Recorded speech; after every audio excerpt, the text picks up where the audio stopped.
Hold her down! Marcus grabbed the bottle off the bar and smashed it directly into the back of her skull.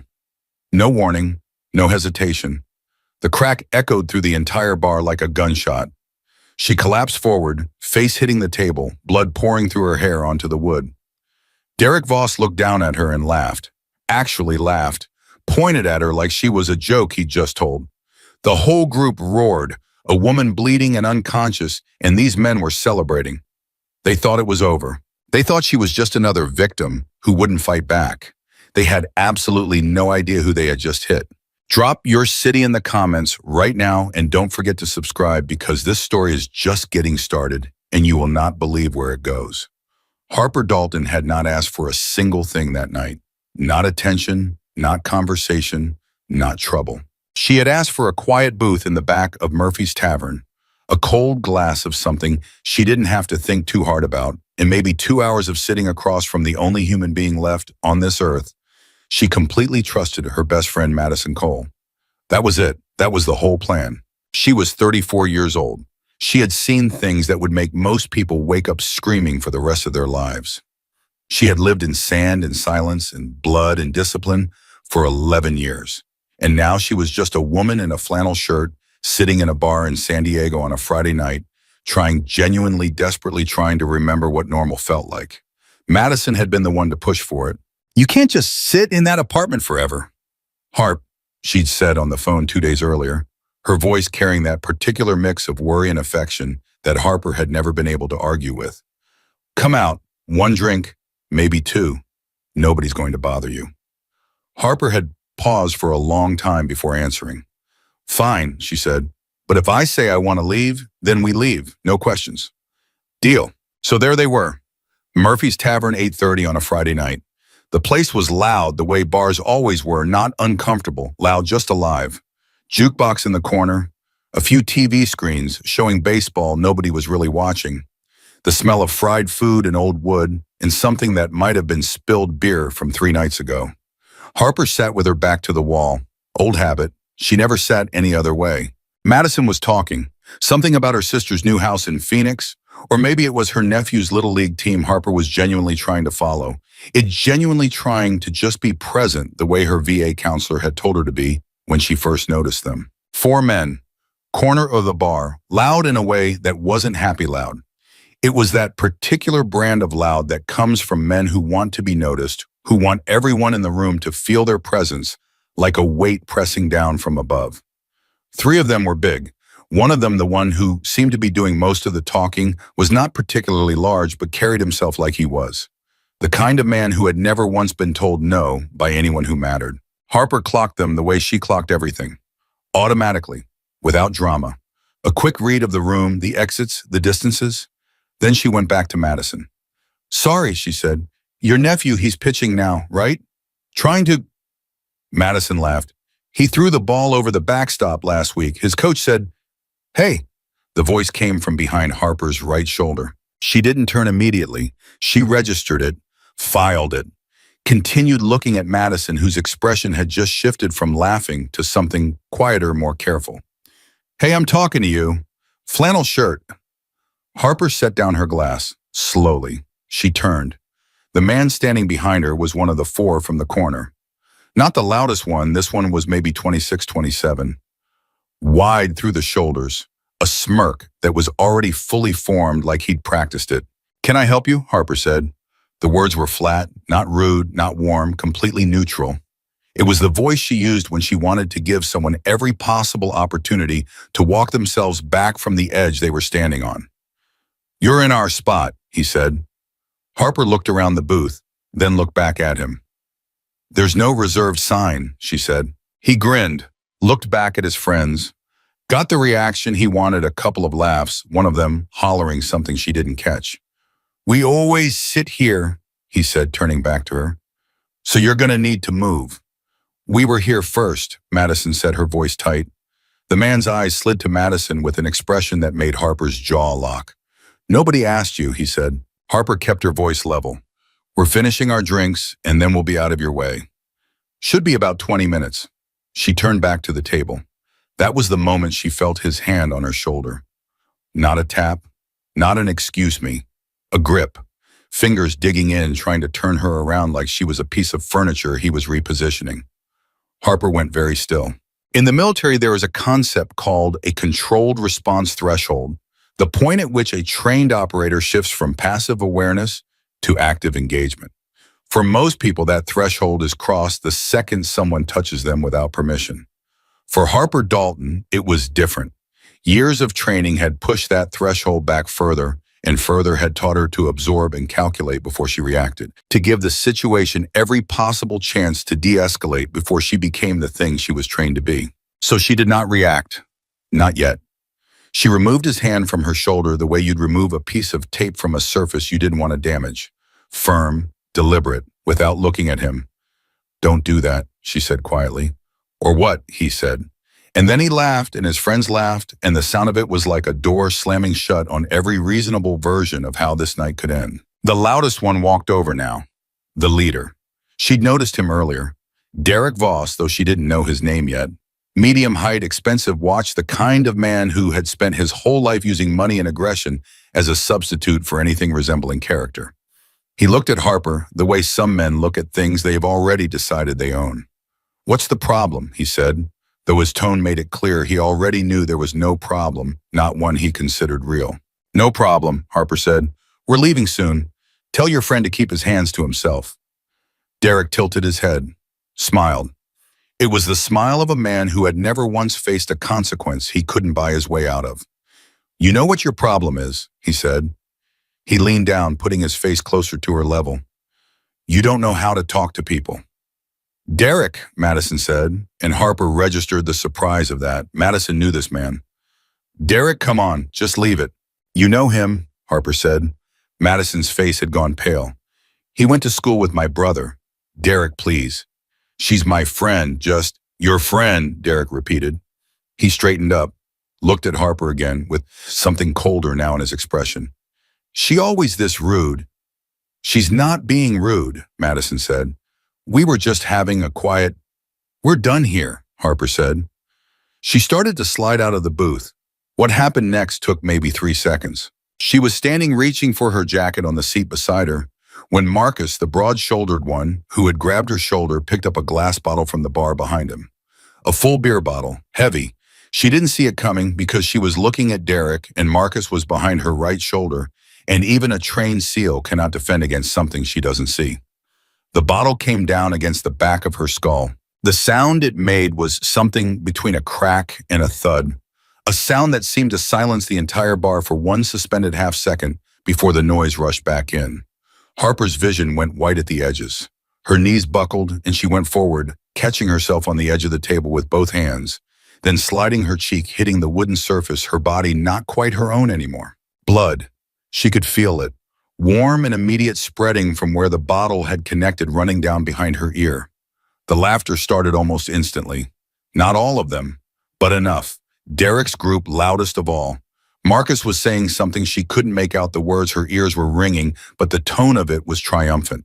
The tone of someone who expected no consequences. Madison was screaming. Harper could hear that clearly even through the ringing. Madison was on her feet, hands on Harper's shoulders, voice frantic and high. "Harper, Harper, look at me. Oh God, she's bleeding. Somebody call." "She's fine," she heard Derek say. Dismissive, bored already, like she was a scene that had played itself out. "She'll walk it off." Harper's fingers were flat against the table surface. She could feel the grain of the wood. That was good. Focus on what you can feel. Hands, table, the smell of spilled beer. The ringing was already beginning to fade at the edges. Her vision was clearing. She had been hit harder than this. Not often, but it had happened. She had been trained in a program that the public did not know about and would not believe if told to continue functioning after impacts that would put most people unconscious for hours. The room thought she was done. The room was wrong.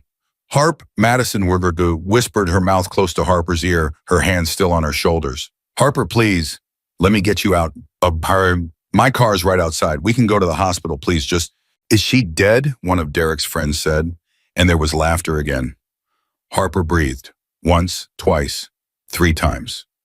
Her training officer, a man named Chief Petty Officer Dwayne Alvarez, one of the toughest human beings she had ever encountered, A man who once completed a 7-mile ocean swim with a dislocated shoulder and never mentioned it until after the debrief had told her something in her first month of SEAL training that she had never forgotten.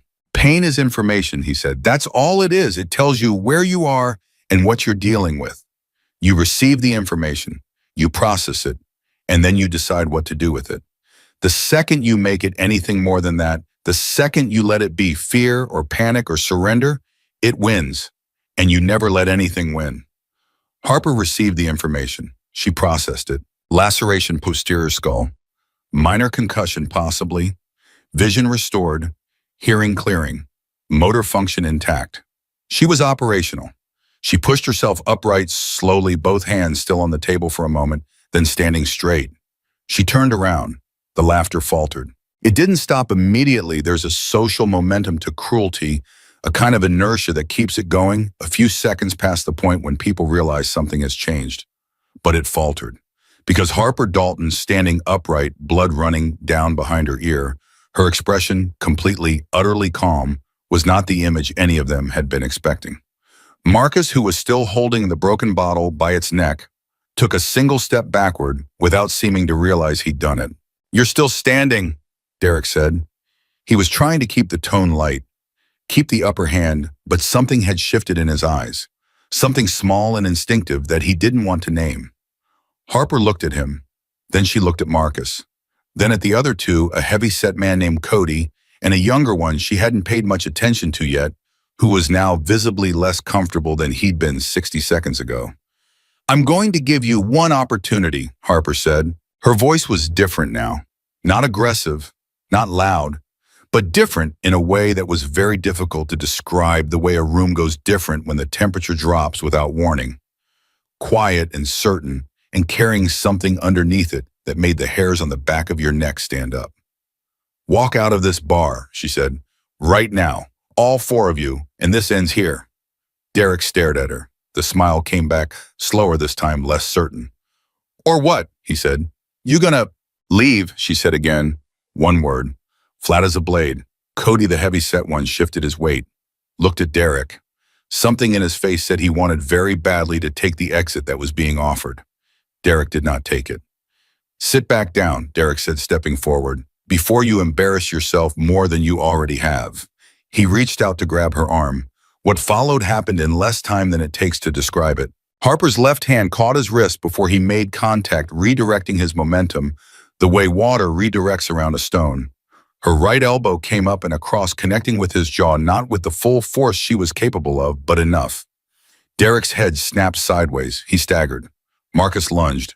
She was already moving. She stepped inside his reach, the most counterintuitive thing in a fight, to move toward the threat rather than away from it, but the thing that most people do not train for and cannot defend against. Her right forearm drove across his throat as she hooked his forward leg, and Marcus went down hard, the bottle skittering across the floor. The heavy-set man, Cody, made a grab for her from the right. She didn't even look at him.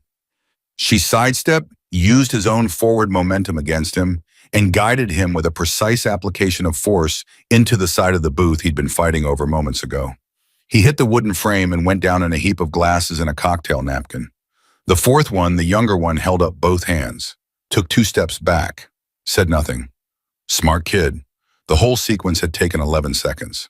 Harper stood in the middle of Murphy's Tavern with blood drying at her hairline, breathing evenly, watching the room. The bar was silent, not the silence of an empty room, the silence of 50 people who had just witnessed something that recalibrated everything they thought they understood about what they were watching. And then Derek Voss, who had gotten back to his feet, with one hand pressed to his jaw and murder in his eyes, reached into the back of his waistband and pulled out a knife. The blade caught the bar light. The remaining crowd pushed back. Someone knocked over a bar stool. Madison made a sound that was half scream, half something she was trying to swallow. Derek held the knife out in front of him. His hand was shaking just slightly, the way a person's hand shakes when they're telling themselves they're not afraid, but the body hasn't agreed yet. "You think you're tough," he said. His voice had lost its easy confidence. What was left was something rawer and uglier. "You have no idea." "Put the knife down," Harper said. "No idea who you're messing with." "Put it down," she said again. Same flat certainty. Last time, he lunged. She was already inside his guard. There are techniques in close quarters combat that are designed to disarm a knife-wielding attacker. Techniques that require an understanding of leverage and timing and the precise location of specific pressure points in the human wrist. Harper had learned them 12 years ago and refined them over hundreds of hours of training in 3 actual operational engagements. The knife hit the floor. Derek's wrist was bent at an angle that made him go immediately to his knees. He made a sound that was not quite a word, something involuntary, something that came out of him before he could stop it. Harper held him there for exactly 2 seconds. Then she released him and stepped back. He didn't get up. For a moment, nobody in Murphy's Tavern moved. Then someone started clapping. Just one person at first, an older man near the end of the bar. Big-handed, probably former military himself, she thought later. Then another, then more. The applause built until it filled the bar. Harper did not take a bow, did not look around at the room. She looked down at Derek Voss on the floor, and then she looked over at Madison, who was standing with both hands pressed over her mouth, eyes wide and bright with tears. She was not quite crying. "Get your coat," Harper said quietly. "Harp." "I'm fine," Harper said. She pressed 2 fingers briefly to the back of her skull, felt the lick of pain there, the wet warmth. "Get your coat. We need to go." "I'm calling the police." "Let the bar call the police," Harper said. "I need to be out of here before they arrive." She looked at Madison steadily. "I need to be out of here, Maddie." "Okay, please." Madison nodded, grabbed her coat and her purse with trembling hands. As Harper turned toward the door, one of the patrons near the exit, a woman 50s maybe, who had been sitting with a group of friends, reached out and touched her arm briefly. "Thank you," the woman said quietly. "They've been doing this to women in here for months. Nobody ever did anything." Harper looked at her. Something in the woman's expression, the exhaustion in it, the relief landed somewhere inside Harper that she hadn't expected. "Someone should have done something sooner," Harper said, and then she walked out. The night air hit her like a hand pressing gently against her face. Cool and clean. San Diego in October. She could hear Madison behind her heels on the sidewalk, the door swinging shut behind them, and then the muffled sound of the bar resuming itself, voices, music, the particular social noise of people who have just witnessed something they will be telling stories about for years. Harper pressed her back against the exterior wall and tilted her head back, looked up at the sky, the few stars visible through the city's light, the thin smear of cloud moving east. Her hands were completely steady. That was the thing about her training that most people would never understand. It didn't make the fear go away. It wasn't that she felt nothing. She felt everything. In this moment, she could feel the adrenaline beginning to metabolize the slight tremor in her legs that would pass in a minute, the throb behind her ear, the particular hollow feeling that always came after a fight, not victory exactly. Something more complicated than that. What the training gave you was not the absence of feeling. It was the ability to act in spite of it, to contain it, to choose in every split second what moved through you and what you moved through. "Are you actually okay?" Madison said. She was beside her now, close her voice barely above a whisper. "I've had worse," Harper said. "That is not reassuring." "I know." A pause. The sound of a siren somewhere in the distance, probably unrelated. "How did you do that?" Madison said. "Harper, how did you—" "Training," Harper said simply. Madison was quiet for a moment. Then, "You need a hospital. I need 3 stitches and an ice pack." "Harper, I've been through a lot worse field evaluations with a lot less," Harper said. She looked at Madison. "I promise you, I'm all right." Madison searched her face for a moment. Then something softened and she let out a long shaking breath. "Okay," Madison said. "Okay, but I'm driving you to urgent care." "Deal." They started walking toward Madison's car. The bar sounds had receded. The street was quiet enough that Harper could hear her own boots on the pavement, could feel each step grounding her further back into the ordinary world, back to the woman who drank beer in flannel shirts and tried to remember what normal felt like. She thought briefly, passing thought, that it was over. Bar fight, escalation. She had responded. Nobody permanently hurt. It would be a police report and maybe a phone call, and then it would be behind her. That was what she thought. She had no way of knowing in that moment, on that quiet San Diego street, that the bottle cracked against her skull in Murphy's Tavern had not ended anything, that it had in fact cracked something else open, a door that had been sealed shut for 7 years. Behind that door lived things she had spent every waking day trying to keep buried. Names, operations, a father, a war that had never actually ended, but that was still ahead of her. In this moment, she was just a woman walking to a car, letting herself be taken care of by the one person she trusted completely, the night air cold and clean against the blood drying at her hairline. Harper Dalton breathed, steady, in and out. For now, just for now, she let herself have the quiet. It wouldn't last long. The urgent care clinic on Rosecrans Street was quiet at that hour. A tired-looking nurse named Patricia cleaned the wound at the back of Harper's head without saying much, which Harper appreciated. Madison sat in the plastic chair against the wall, arms crossed tight over her chest, watching every movement the nurse made like she was personally responsible for each stitch. 3, Patricia said. You were right. I usually am, Harper said. Madison made a sound that was somewhere between a laugh and a sob. Patricia pressed a gauze pad against the closed wound and taped it down with practiced efficiency. You're going to have a headache for a few days. Any nausea, blurred vision, confusion, you go straight to the ER. Not urgent care. The ER. Understood, Harper said. Do you want something for the pain? No. Patricia looked at her for a moment with the particular expression of a medical professional who has learned not to argue with certain patients. Then she stripped off her gloves, dropped them in the bin, and left them alone. The room went quiet. Madison uncrossed her arms, recrossed them, uncrossed them again.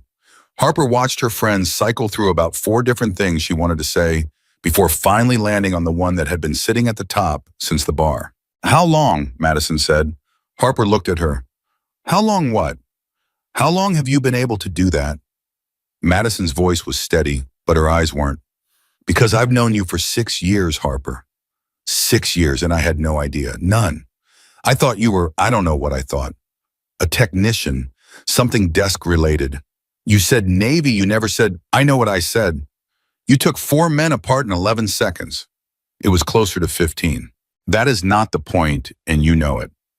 Madison leaned forward in the plastic chair, elbows on her knees. Who are you? I mean that genuinely. Who are you, actually? Harper was quiet for a moment. The fluorescent light above them hummed. The gauze at the back of her head pulled slightly when she turned. I was a SEAL, she said finally. 11 years. I separated 14 months ago. Madison stared at her. A Navy SEAL. Yes. Women I didn't know. Most people don't, Harper said. That's intentional. Another silence. Madison sat back, pressed her fingers over her mouth, looked at the ceiling for a moment like she was doing math that wasn't adding up. Why didn't you tell me, she said. Not accusatory, just quiet. The way people sound when something they thought was solid turns out to have been built on different ground than they realized. Because I didn't want to be that person anymore, Harper said. I wanted to be someone who just goes to bars on Friday nights, talks about her friend's nephew's little league games. She paused. I wasn't trying to lie to you. I was trying to be something else for a while. Madison looked at her for a long moment. Then something in her expression shifted the confusion, giving way to something softer, sadder. Did it work? Madison asked. Harper touched the bandage at the back of her head. Not tonight. That pulled a short, involuntary laugh out of Madison. Not happy exactly, but real. Then Madison's phone buzzed on the seat beside her. She glanced at it and her expression changed. It's my brother, she said. He's been texting me since I think someone posted a video from the bar. Harper went still. A video. Yeah. Madison was scrolling now, her face tightening as she read. Oh God, it's already got Harper. It's got 40,000 views. The word landed in Harper's chest like something cold and heavy. 40,000 in what, 2 hours? What's in it? Harper said. You. Madison turned the phone toward her. All of it. From when he hit you, through the whole everything. Someone had their phone out the whole time. Harper looked at the screen. The footage was shaky, shot from somewhere at the bar, bad angle, bad lighting, but clear enough. Clear enough to see her face. Clear enough to see what she had done. She handed the phone back without watching it to the end. Okay, she said. Okay, Madison repeated. Harper. I need to make a call, Harper said. She slid off the exam table. The floor was steady under her feet. Good. Can you give me a few minutes? Madison opened her mouth, closed it, nodded. Harper stepped into the hallway, pulled out her phone, and stood with her back against the wall. She scrolled to a contact she hadn't called in 4 months. The name in her phone was just a set of initials, EC, because she had learned a long time ago not to store names anywhere that could be accessed by the wrong hands. It rang 4 times. She thought it was going to voicemail. "Then you're calling me at midnight, which means something happened." The voice was male, dry, careful. Elijah Cross, former Signals intelligence analyst, currently living off the grid in a way that would have impressed most people who knew what off the grid actually required. "I was in a bar fight," Harper said. A pause. "Define bar fight." "4 men. One of them had a knife." "Are you hurt?" 3 stitches. "Are they hurt?" "More than 3 stitches." Another pause longer. "Was it caught on camera?" She closed her eyes briefly. 40,000 views and climbing. The silence that followed had a quality to it that Harper recognized. It was the silence of someone running calculations. Elijah had been an analyst for 14 years before he walked away from the intelligence community, or rather before the intelligence community tried to walk away from him in a manner that was less a resignation and more a controlled demolition of his career. He thought the way a chess engine thought, several moves ahead, always. "You need to get somewhere that isn't your apartment," he said. "Elijah, I'm not being dramatic. A video with 40,000 views of a woman neutralizing 4 men with what is clearly military close quarters training that tags you Harper. Anyone with the right search tools and the wrong intentions can have a name and address in under an hour." She said nothing because he was right and they both knew it. "Come to me," he said. "Don't go home first." "I have to." "Don't go home first," he repeated. Firm, not loud, the way he got when he was certain. "I mean it." Harper looked down the hallway toward the room where Madison was sitting. "I'll be there in 2 hours, she said. She ended the call and stood for a moment, just breathing. The hallway smelled like antiseptic and old coffee. Somewhere down the corridor, a television was playing a late-night talk show at low-volume audience laughter drifting through walls like something from another world. 40,000 views. And climbing. She went back into the room. Madison looked up immediately, read something in Harper's face that made her sit straighter. "What?" Madison said. "I need you to go home," Harper said. "Not to my place, your place. And I need you to not tell anyone where I'm going tonight." "Harper, you just had a head injury." "Mild concussion at most," Harper said. "I've driven with worse." She picked up her jacket from the chair. "Listen to me. The video is out there. That means my face is out there. There are people from my past, people connected to operations I was part of, who should not know where I am or what I look like right now. Do you understand what I'm telling you?" Madison's face had gone very still. "You think you're in danger. I think it's a possibility I'm not willing to dismiss. Because of a bar fight." "Because of what the bar fight revealed," Harper said quietly. "Now please go home. Lock your door. Don't answer calls from numbers you don't know. I will contact you when I can." Madison stood up.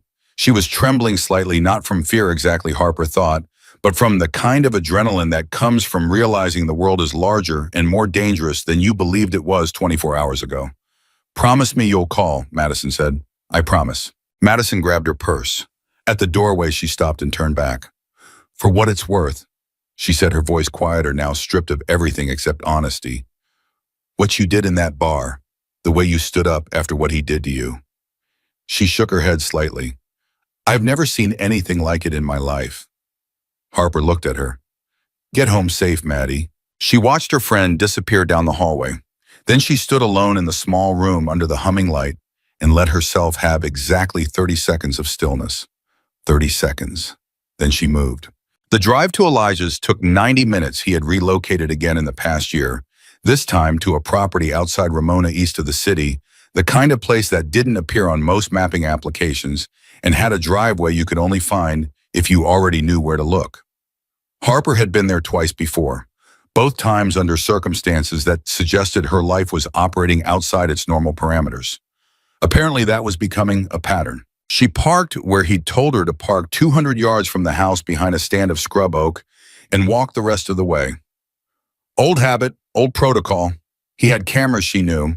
He would have seen her coming from the moment she turned off the main road. The door opened before she reached it.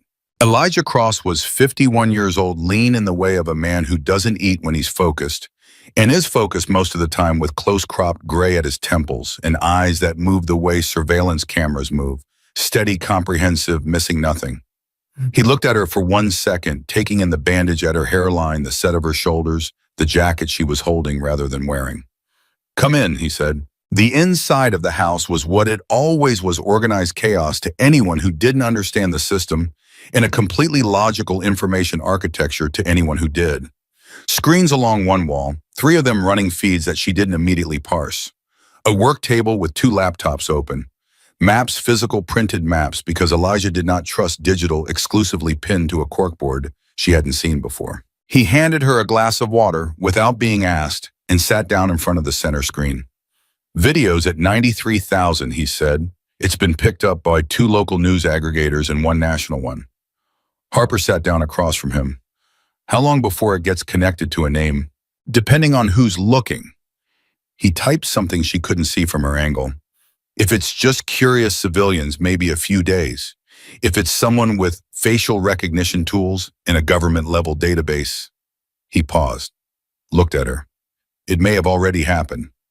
The words settled between them. "Tell me about the men," Elijah said. Harper told him. All of it: Derek Voss, Marcus, the bottle, the knife, the way Derek had known Madison through her brother, the deliberate, calculated quality of the confrontation that she hadn't allowed herself to fully articulate until now. Elijah listened without interrupting. When she finished, he was quiet for a moment, and then he pulled up something on the screen and turned it toward her. "Derek Voss," he said. She leaned forward. "A file.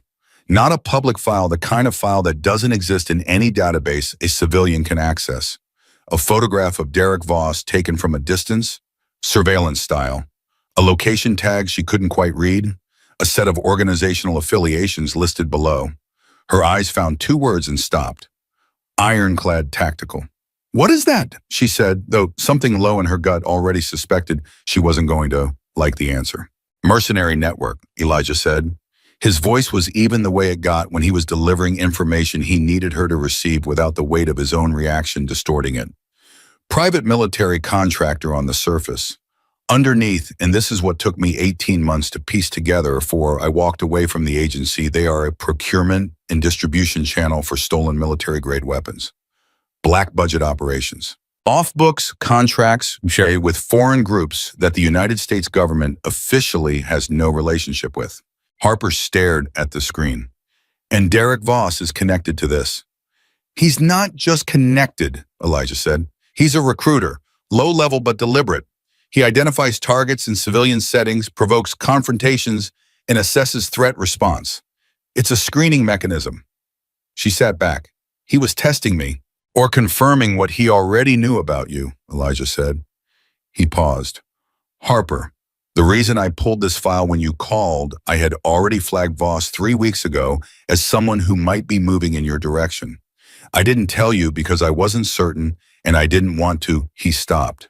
"I should have told you." "Yes," she said. "You should have." A silence. He accepted that without deflecting. "What do they want with me?" she said. Elijah turned back to the screen. He pulled up a second file.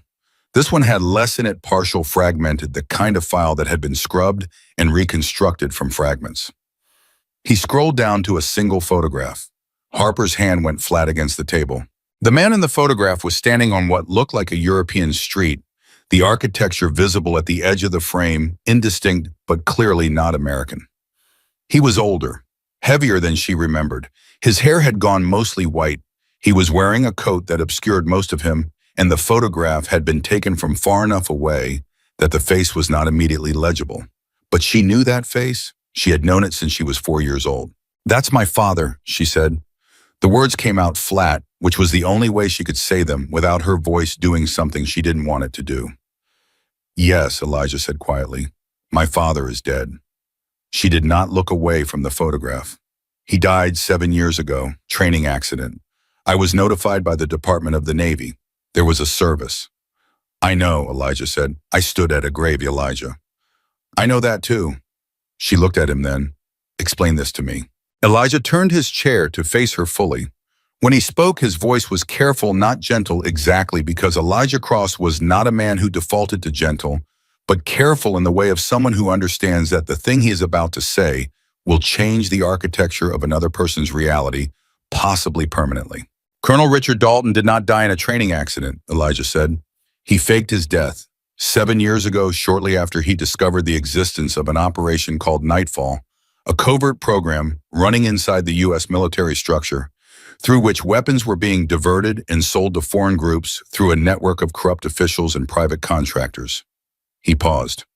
When Dalton tried to report what he found, his unit was betrayed. They were deployed to Kabul on what they were told was a routine extraction. It was not. 4 soldiers were killed in a staged explosion. The explosion was designed to erase the evidence of what Dalton had found and to bury anyone who might corroborate it.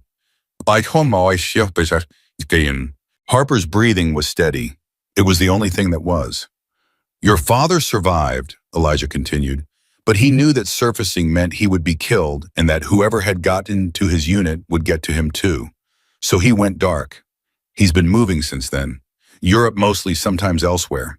He's been building something, Harper, collecting evidence, documenting the network. For 7 years, she said. For 7 years. She stood up. She couldn't sit still with this information inside her. She moved to the wall and stood with her back to him for a moment, arms at her sides, hands open, not clenching, processing, receiving the information. That was what you did. You received it. The vault, Elijah said behind her. She turned. There's a vault, he said, in Zurich. Your father deposited a ledger there, an encrypted ledger containing documentation of the entire Nightfall network. Every name, every transaction, every foreign contact, every general and contractor and government official involved. He looked at her steadily. To access the vault, you need a 20-digit code. Harper stared at him. He sent it to you, Elijah said. 3 years ago, you received a letter from what you thought was a bureaucratic notification about your beneficiary designations. It contained a paragraph of what appeared to be administrative text. The 20-digit sequence was embedded in the paragraph, every 4th character starting at the 7th word. She thought about it. The letter. She remembered it vaguely. She had filed it somewhere, the kind of thing you don't throw away because it looks official, but don't think about twice. He sent it to me, she said, without telling me. He couldn't tell you. Contact would have put you at risk, but he needed someone he trusted completely to carry the access code. Someone who wouldn't know they had it, which meant someone who couldn't be coerced into giving it up. Elijah's voice was quiet. He chose you. The weight of that sentence was enormous. Her father, the man she had buried, the man she had grieved, the man whose absence had been one of the great structural losses of her adult life, had been alive this entire time, moving through Europe, carrying a secret that had gotten 4 soldiers killed. And he had looked at his daughter, his SEAL-trained, battle-tested daughter, and thought, she's the one. She's who I trust with this. She didn't know yet whether to feel chosen or devastated. Both probably. Both at once. Who else knows about the vault? She said. Ironclad Tactical knows the ledger exists, Elijah said. They may not know it's in Zurich. They may not know about the code, but they know your father built it and that it can destroy them. And they know, he stopped. What? Harper said. They know you're his daughter, Elijah said. They have known for a while. That's why Voss was running the bar. Not to test you, to find out if you had the code, to see if your father had made contact. He looked at her. They were watching you, Harper. Tonight wasn't random. None of this was random. She stood in the middle of the room and felt the ground shift beneath her in a way that had nothing to do with the concussion. 7 years ago, she had gone to a funeral for a man who was still alive. 14 months ago, she had left the Navy and come home to San Diego to be normal, to be quiet, to be finished with the part of her life that had required her to be something extraordinary and dangerous and constantly at war. And tonight a man had cracked a bottle against her skull in a bar to find out what she was carrying. She reached up and touched the bandage at the back of her head, pressed her fingers gently against it. The pain was real and grounding and absolutely clear. I need to find that letter, she said. Yes, Elijah said. And then I need to find my father. Yes, he said again. From one of the screens on the wall behind him, a notification appeared. He turned to look at it. His expression changed in a way she hadn't seen before, a tightening, a compression, something that looked almost like dread on a face that was not accustomed to dread. "Elijah," she said, "what is it?" He turned the screen toward her. It was a news alert. 2 sentences time-stamped 11 minutes ago. Marcus Teal, 29, had been found dead in his room at Sharp Memorial Hospital. Cause of death under investigation. No signs of struggle, no witnesses. Harper read it twice. Marcus, who had been alive 2 hours ago, who had been alive 2 hours ago, who had been in police custody treated for injuries sustained in a bar altercation, who had been breathing and conscious and absolutely incapable of being a threat to anyone from inside a hospital bed. Dead, cleanly, professionally, in a secured medical facility with staff on every floor. She looked up from the screen. "They're cleaning up," she said. Elijah nodded slowly. "Which means they know you're still alive," he said. "And they're worried about what you know." He paused. "Or what they think you know." The notification on the screen was still glowing. 2 sentences, a man dead, a loose end tied. Harper Dalton stood in a room in Ramona, California at 2 a.m. with 3 stitches in the back of her head and a letter somewhere in her apartment that contained the access code to a vault that could bring down a corrupt military network spanning 3 continents. And someone out there, someone with the resources to kill a man in a hospital room without leaving a trace, had just sent her a message. They were not done with her yet, not even close. The drive back towards San Diego took 40 minutes. Harper kept both hands on the wheel and her eyes moving, road mirrors, the way she had been trained to drive in environments where the threat could come from any direction. Old habits. Tonight, they were not habits. Tonight, they were necessary. Elijah had wanted her to stay. She had said no. "My apartment," she told him. "The letter is there. I need it." "I can send someone." "No," she said. "You send someone unfamiliar with my space, and they spend an hour looking. I know exactly where I filed it. 20 minutes in and out." He had argued for another 4 minutes before accepting that she was going regardless. He made her take a secondary phone clean, untraceable, pre-programmed, with 2 numbers, and told her to check in every 30 minutes or he would assume the worst. She drove. The city was quiet at this hour, the kind of quiet that San Diego only achieved past 2 a.m. when the bars had closed and the streets belonged to people who worked early and the occasional cab moving through intersections with no one waiting. Harper moved through it like she wasn't quite part of it, present, but separate, operating on a frequency slightly removed from the ordinary world around her. Marcus was dead. She kept coming back to that. Not because it surprised her at some level the moment she'd seen that news alert, something in her had recognized it as inevitable. The kind of move a professional network makes when a loose end becomes a liability. She came back to it because of what it meant about the people she was dealing with. You don't kill a man in a secured hospital room and on a Friday night without resources, without contacts inside that hospital, or inside the police structure, or both. Without the kind of operational reach that turns a bar fight into something else entirely. She took a longer route to her apartment, doubled back twice, watched for tails the way she'd been taught, not in the dramatic way of movies, not looking for someone obviously following, but watching for the subtle repetitions. The same headlights appearing twice in a mirror. A car parked in a position that provided sightlines to her usual route. The shape of a person standing somewhere that didn't quite make sense at this hour. Nothing, or nothing she could confirm. She parked 3 blocks from her building and walked. Her apartment was on the 4th floor of a building on Kettner Boulevard, not particularly remarkable from the outside, chosen specifically because it had 2 stairwells, a rooftop access she'd mapped in her first week, and a landlord who valued his tenants' privacy enough to have declined 2 separate requests for tenant information in the 14 months she'd lived there. She had checked. She always checked. She took the back stairwell, moved quietly. At her door, she paused, one hand resting flat against the surface, listening. Old protocol. If someone had been inside, they would have disturbed the air, changed the pressure slightly. She had also left 3 small tells, a single hair pressed against the doorframe at knee height, a piece of tape over the hinge gap at the top, because some habits were too useful to abandon just because you were trying to live a civilian life. Both tells were undisturbed. She went inside. The apartment was exactly as she'd left it. She did not turn on the main lights, use the flashlight function on the clean phone Elijah had given her, keeping the beam low. Moving through her own home like it was an op site felt wrong in a way that sat uneasily in her chest. But she moved through it anyway. The filing drawer was in the kitchen, second drawer from the top, behind a folder marked simply admin. She pulled it out, flicked through, found the letter in under 90 seconds. Exactly where she'd filed it 14 months ago, right after she'd moved in, sorting through the stack of forwarded mail that had accumulated during her final weeks of transition out of the Navy. She looked at it now with different eyes. It was printed on what appeared to be standard administrative letterhead, Department of Veterans Affairs Beneficiary Designation Review. She had read it once, noted that no action was required on her part, and filed it. Standard bureaucratic filler, the kind of letter you kept in case anyone ever asked but never thought about twice. She read it again now. The third paragraph, a dense block of text about review timelines and notification procedures. And they're embedded in the careful, neutral language. If you knew to look for it, if someone had told you that every fourth character beginning at the seventh word contained a digit.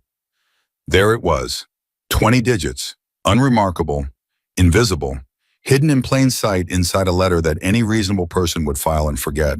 Her father had sent this to her 3 years ago, had sat somewhere in Europe alive and written her a letter she wasn't supposed to understand, had trusted her to keep it without knowing what she was keeping. She folded it and put it inside her jacket.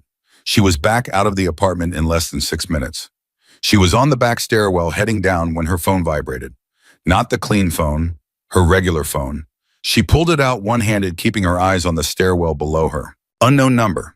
Text message. 3 words. She stopped walking. She read it again. Her brain processed the words with the kind of clarity that comes from adrenaline hitting a system that is already fully alert. The message said, "You have no idea who you just messed with. This isn't over, Lieutenant." Lieutenant. She stood absolutely still on the stairwell landing between the 3rd and 4th floors. Not Harper, not Miss Dalton, not any version of her civilian identity. Lieutenant, her rank, her military rank, which was not public record, which did not appear on any document accessible through normal civilian channels, which would require either military database access or intelligence community resources to retrieve. Someone knew who she was, not who she'd been in the bar tonight, the woman in the flannel shirt. They knew who she actually was. She saved the message, pocketed the phone, and moved faster down the stairs. Outside, she walked the 3 blocks back to her car without running.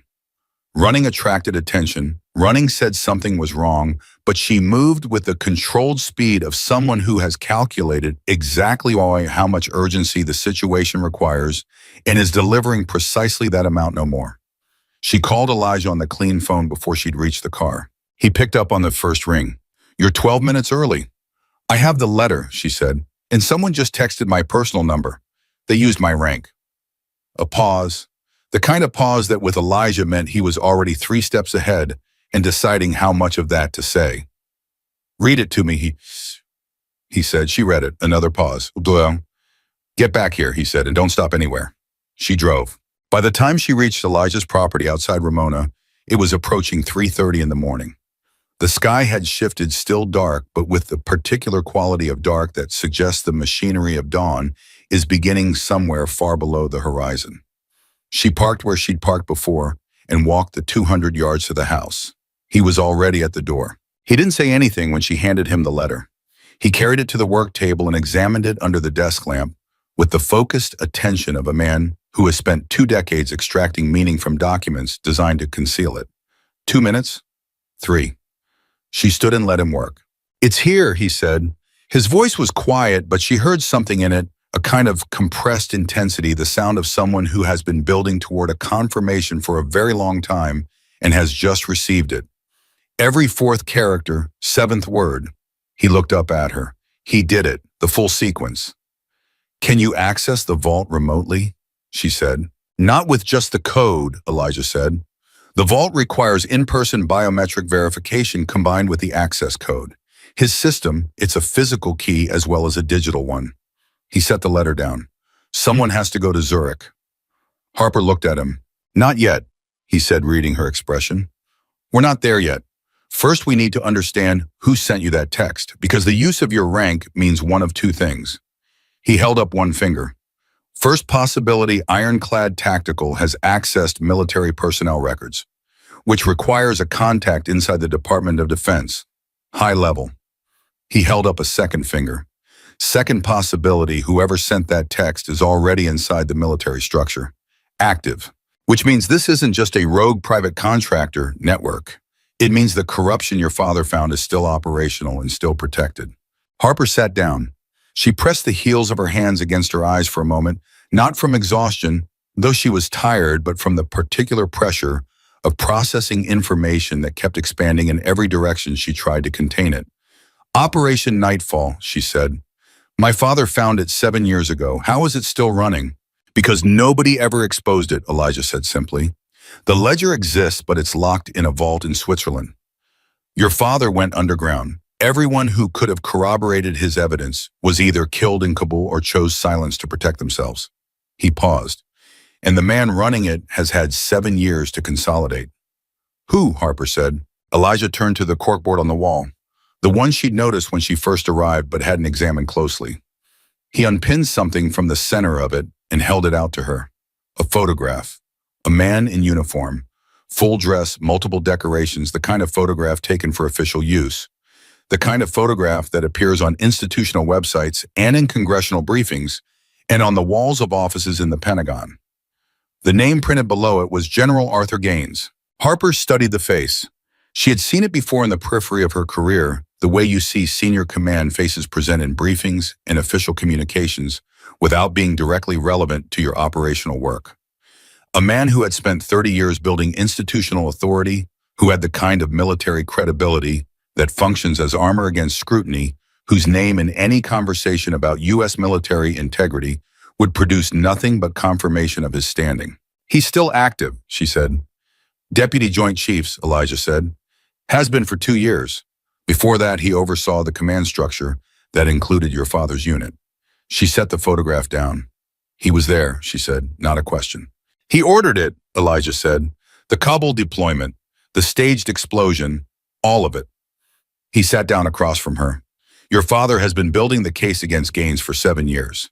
Every photograph I showed you earlier, every piece of the file I've been reconstructing, it all points to Gaines as the architect.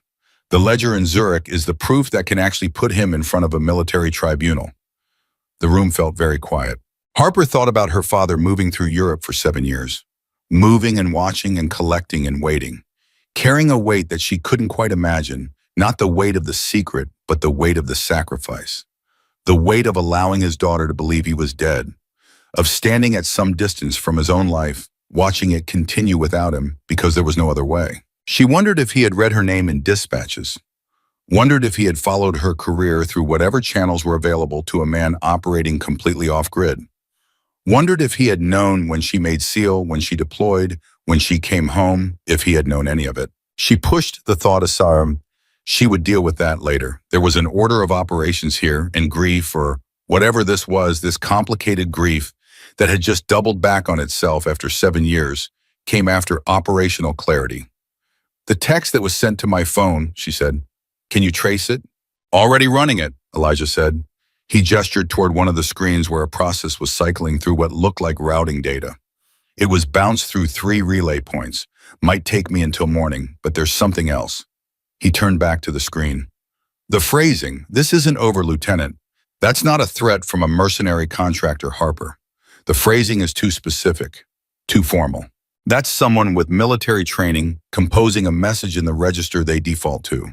Someone inside, she said. Someone inside, he confirmed. She stood up and walked to the window, not looking through it, just moving, needing to move while she thought. The property was dark outside. Quiet. The kind of quiet that felt earned rather than empty. The quiet of a man who had rebuilt his life specifically to have access to this much silence. What does Ironclad want from me specifically, she said. If they already know about the vault, if they know the ledger exists, why come at me through a bar?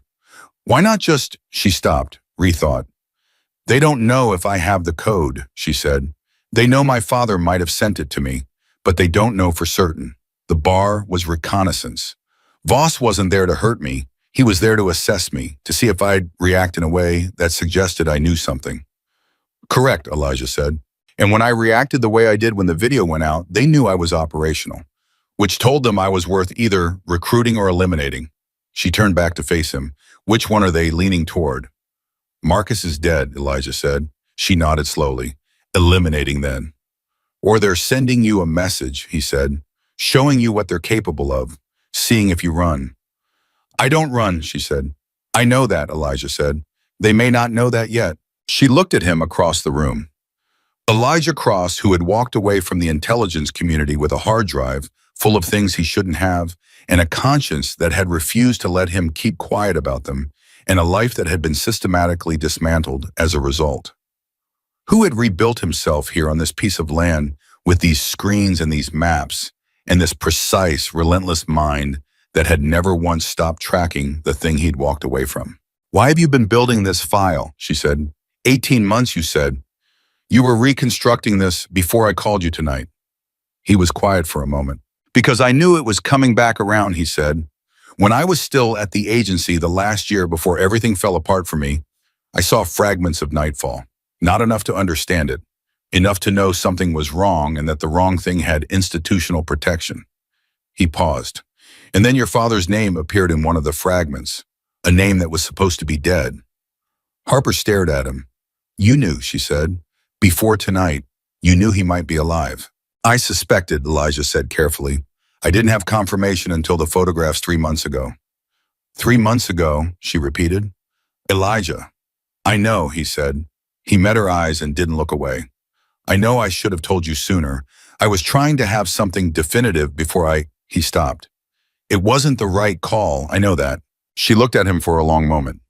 There was anger there. She could feel it, clear anger at being kept from information about her own father, her own life. But she also understood the calculus. She didn't like it. She understood it. After this is over, she said, we're going to have a full conversation about what you share with me and when. Yes, he said, we are. But right now, his phone went off. Not the ringtone and alert sharp and specific, the kind he had programmed to cut through whatever else was happening. He grabbed it off the table and looked at the screen. His expression changed. Harper was across the room in 4 steps. What? He turned the screen toward her. It was a news alert. Sharp Memorial Hospital again. But this was not about Marcus. This was about a detective, Raymond Cole, assigned to the bar altercation at Murphy's Tavern, who had been pulled from the case at 2:15 in the morning by order of an unnamed federal authority. The case had been reclassified. The details of the reclassification were not available to the press. Reclassified. Federal. They're controlling the investigation, Harper said. They're shutting it down, Elijah said, which means they have enough reach to redirect a San Diego PD detective at 3 in the morning on a weekend. He set the phone down slowly. This is not a small operation, Harper. This is infrastructure. She thought about the woman at the bar who had touched her arm on the way out. They've been doing this to women in here for months. Nobody ever did anything. She thought about 4 soldiers dying in Kabul because someone had needed the evidence buried. She thought about her father somewhere in Europe moving and hiding and waiting for someone to come. Her phone buzzed again. The regular phone, same unknown number as before, but this time it wasn't 3 words. It was an image. She opened it, looked at it, felt the breath go out of her. It was a photograph of Madison, taken from outside. Madison was visible through the window of her own apartment, sitting at her kitchen table, still in the clothes she'd been wearing at the bar. The timestamp on the photograph was 22 minutes ago. Someone had been outside Madison's apartment 22 minutes ago with a camera, and they wanted Harper to know it. Oh, her hands were completely steady as she looked at the photograph. That steadiness was not composure. It was something harder than composure. It was the moment when a trained operator stops processing a threat as an abstract problem and begins processing it as a target. They have eyes on Madison, she said. Her voice was very quiet. Elijah was already moving, pulling up a second screen, typing rapidly. I need to get her out, Harper said. Right now. Tonight. If you contact her directly and she moves, they'll know we burned the surveillance. Elijah said, not looking up from the keyboard. We need to do it in a way that looks like a normal late-night social call. Nothing that triggers. I don't care about triggering them, Harper said. I care about Madison. He looked up at her then, saw her face. Right, he said. Call her. I'll arrange a location. Harper was already dialing. It rang twice, then Madison's voice, rough with interrupted sleep, or maybe she hadn't slept yet, alert the second she heard who it was. Harper, it's almost 4 in the morning, what? Get dressed, Harper said. Don't turn any more lights on than you already have. Don't look out your front window. Go out your building's side entrance, if there is one, and if there isn't, go out the back. Walk to the corner of your block, the far corner away from your building, and wait for a car. It will arrive in less than 15 minutes. Get in it. Silence on the other end. 2 seconds. 3. Okay, Madison said. Her voice had gone very steady, the way people go steady when the fear is real enough that panic becomes a luxury they can't afford. Okay, I'm getting up. Don't bring your phone, Harper said. Leave it on your kitchen table. A pause. Harper, how bad is this? Harper looked at the photograph still on her screen. Madison sitting at her kitchen table, lit from above, completely unaware. I'll explain everything when I see you, Harper said. Move now. She ended the call. She looked at Elijah. He was already on a different phone, the third one, the one she'd never seen him use before, speaking in a low, precise voice to someone she couldn't identify, someone she understood who was part of whatever off-grid network Elijah had spent the last several years building for exactly this kind of contingency. She stood in the middle of the room and felt the full weight of the night settle around her. 3 hours ago, she had been sitting in a bar trying to remember what normal felt like. The bottle had come down. The video had gone out. Marcus was dead in a hospital room. A federal authority had reclassified a police investigation before the sun came up. Someone with surveillance capabilities and no hesitation had photographed her best friend through a window at 4 in the morning. And somewhere in a Zurich vault, there was a ledger with the power to end all of it. Harper reached up and pressed her fingers lightly against the bandage at the back of her head. Felt the throb of it, the information. She received it. She processed it. And then she decided what to do with it. Madison arrived 14 minutes later. Elijah's contact had been a woman named Carla Harper. Never got a last name, never asked for one, who drove a gray sedan with no distinguishing features and moved through the pre-dawn streets of San Diego like someone who had done this kind of extraction before. Madison came through the door of Elijah's house with her coat pulled tight around her and her hair still half undone from sleep. And the moment she saw Harper, she stopped walking and just stood there for a second, breathing. You're okay, Madison said. I'm okay, Harper said. I left my phone on the kitchen table like you said. Madison looked around the room, the screens, the maps, the organized intensity of the space, and something moved through her expression. Not quite fear, more like the look of someone who has just walked through a door and realized the room on the other side is much larger than the hallway suggested. Who is this person and why does his house look like a situation room? His name is Elijah, Harper said. He's someone I trust. Elijah looked up briefly from his screen. I'd offer coffee, but I think we're past the social portion of the evening.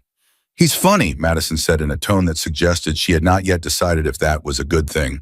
Harper guided her to the chair she'd been sitting in and crouched in front of her, bringing their eye levels even. She looked at Madison's face, the fear she was managing, the trust she was extending, in spite of it, the particular courage of a person who is not trained for this and is doing it anyway. I need to tell you something, Harper said, and I need you to stay with me through all of it before you react. Can you do that? Madison straightened slightly in the chair. Tell me, Harper told her. Not everything, not the operational details, not the Zurich vault, not the specific intelligence about Ironclad Tactical's network structure, but enough. Enough that Madison understood the shape of it, that the bar was not random, that someone had been watching Harper, that the photograph through her window was a message designed to control Harper's behavior by threatening someone she cared about. Madison was quiet through all of it. Her hands were folded in her lap and she was very still, which was not her natural state. Madison Cole was a woman who talked with all her hands, who filled silences, who processed out loud. This stillness was the stillness of someone absorbing something that requires all available bandwidth. When Harper finished, Madison said, "Your father is alive." Possibly, Harper said. The evidence suggests yes. You buried him. Yes. And he let you. Harper held her gaze. Yes. Madison pressed her lips together. She looked away for a moment, then back. How are you not falling apart right now? Later, Harper said. I'll fall apart later. Something in Madison's expression shifted a recognition and acceptance. Okay, she said. What do we do? It was the right question. It was the exact right question delivered without drama. And Harper felt something release slightly in her chest at the sound of it. Right now, you stay here, Harper said. This property is off-grid in ways I'll explain later. You don't contact anyone, not your brother, not anyone who knows Derek Voss. You don't use any device that can be traced. Madison nodded. Then quietly, Derek used to come to family barbecues, she said. He was loud and he was obnoxious, but I never thought. She stopped. I brought you to that bar. You didn't know, Harper said. I should have. Maddie. Harper put one hand briefly over hers. You did nothing wrong. These people are professionals. They manufactured a circumstance. You were part of the environment they built. She paused. None of this is on you. Madison held her eyes for another moment. Then she nodded once, and that was the end of that particular conversation. Harper stood and turned back to Elijah, who had been giving them space while very clearly continuing to work, which was exactly the kind of person he was. Where are we on the text trace? She said. Closer, he said. Third relay point is cracking. Give me another 40 minutes. He paused. But something else came in while you were talking. He turned the center screen toward her. I've been running a cross-reference on Ironclad Tactical's known operational personnel against military records I still have access to. Don't ask how. And I found something that changes the picture somewhat. She moved to the screen, a personnel file, a face she didn't recognize, a name she did. Commander James Westbrook. He was in your father's unit, Elijah said. Kabul. He was the fifth man, the one who didn't go on the final deployment because he was pulled for a medical evaluation 2 days before, which is why he survived when the other four didn't. He pulled up a second document alongside the file. For the past 3 years, Westbrook has been working counterintelligence inside Naval Special Warfare Command. He is not connected to Ironclad Tactical. He is actively investigating them. Harper studied the file. He's one of ours, she said. He's been trying to rebuild what your father started, Elijah said. From inside the system, without the ledger, without the access code, without, he paused meaningfully, without you. She understood the implication immediately. He knows about me. He's known about you for at least 2 years, Elijah said. I found traces of his surveillance work. He's been monitoring Ironclad's movements around former personnel from your father's unit. You're on his list. He looked at her steadily. He has been trying to find a way to make contact without burning you. Or he's compromised, and this is a different kind of approach, Harper said. Possible, Elijah acknowledged, which is why I'm telling you before he reaches out rather than after. She looked at him. You think he's going to reach out? I think he already knows the bar video went viral, Elijah said. I think he knows Marcus is dead. I think a counterintelligence officer who has been watching this network for 3 years is looking at the same dots we're looking at and connecting them the same way. He turned back to the screen. My best estimate is that you hear from Westbrook within the next 12 hours. The first gray light of dawn was beginning at the edges of the windows. Harper realized she had been awake for nearly 24 hours. She noticed it the way she noticed pain as information. She cataloged it and set it aside. I need to see the Kabul file, she said. Elijah was quiet for a moment. How much of it? All of it, she said. Everything you have. My father's unit, the deployment orders, the explosion report, the official investigation findings. She paused. I need to understand what he found that was worth faking his own death for. I need to understand what 4 soldiers died for.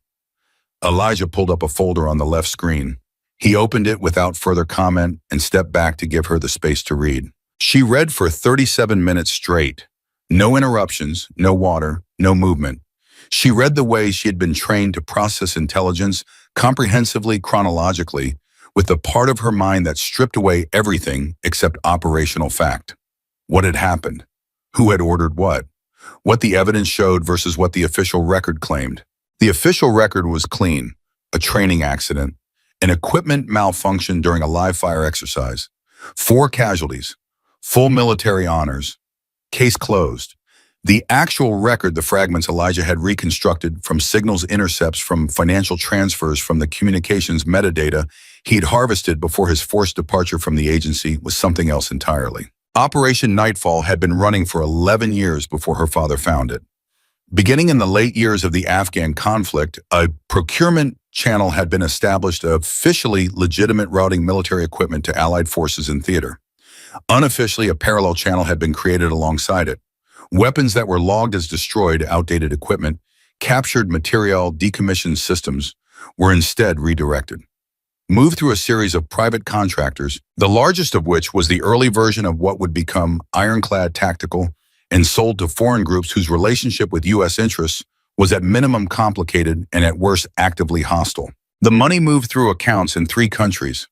The oversight was deliberately fragmented so that no single person inside the system could see the whole picture. And the architecture of the program, its careful construction, its institutional camouflage bore the fingerprints of someone who understood military bureaucracy from the inside. General Arthur Gaines had been the deputy commander of forces in Afghanistan during the years the channel was established. The financial transfers that Elijah had traced placed Gaines at the center of a web that stretched from procurement offices in Virginia to private accounts in the Cayman Islands to foreign contacts in 3 countries Harper recognized from her own operational history. Her father had found the edge of it during a routine audit of equipment disposition records that was technically outside his assignment. He had been covering for a colleague who was out sick, the kind of bureaucratic accident that changes the course of everything. He had pulled on a thread that wasn't supposed to be there. The thread had led somewhere it wasn't supposed to lead. And Colonel Richard Dalton, being the man he was, had started pulling. 2 weeks after he began documenting what he'd found, the orders came down for his unit's deployment to Kabul. She stopped reading at that point. Not because she couldn't handle what came next. She could handle it. She had handled things that would have broken most people. She was her father's daughter in the most fundamental way, but because she needed a moment to sit with the specific shape of this betrayal. Her father had found corruption in a system he had given his life to. He had tried to do the right thing, and the people he had trusted, the institutional structure he had served for over 2 decades, had tried to kill him for it, had killed 4 of his men in the process. She thought about those 4 soldiers, names she was reading for the first time, men who had deployed thinking it was a real mission, who had trusted their orders, who had died not in combat, but in a deliberate act of institutional murder designed to bury a secret. She pushed back from the screen. "Who knows I'm reading this?" she said. "Nobody outside this room," Elijah said. "When Westbrook contacts me," she said, "I want to be ready. I want to know this file well enough to understand what he's going to tell me before he tells me." She looked at Elijah. "Is there anything in here that implicates Westbrook himself?" "Nothing I've found," Elijah said. "His record is clean. More than clean, there are signs of his own investigation, his own attempts to document. He's been doing what your father did, but from inside without the same access." He paused. "He's also been doing it at considerable personal risk. 3 separate attempts were made in the past 18 months to have him transferred out of counterintelligence. He fought all 3. "He's committed," Harper said. "Or he's very well covered," Elijah said, "which is why you're going to let him come to you rather than seeking him out." She nodded. That was the right call. That was the patient call, the disciplined call, the call she might have struggled to make 12 hours ago before the full shape of the network had become clear. It was now 5:40 in the morning. Madison had fallen asleep in the chair, her coat still wrapped up around her, her breathing slow and even, in the way of someone whose body has simply overridden everything else and taken what it needs. Harper looked at her for a moment, the slack, defenseless quality of sleep on someone's face, the trust it required, even involuntary trust, and felt something move through her that was protective and fierce and entirely uncomplicated. Nothing was going to happen to Madison. That was not a hope. It was a decision. She turned back to Elijah. "The trace on the text," she said. "How close?" He checked the screen. 15 minutes, maybe 10. She went to the kitchen and made coffee because she needed something to do with her hands. The kitchen was sparse, the kitchen of a man who ate functionally rather than for pleasure, who kept only what was necessary.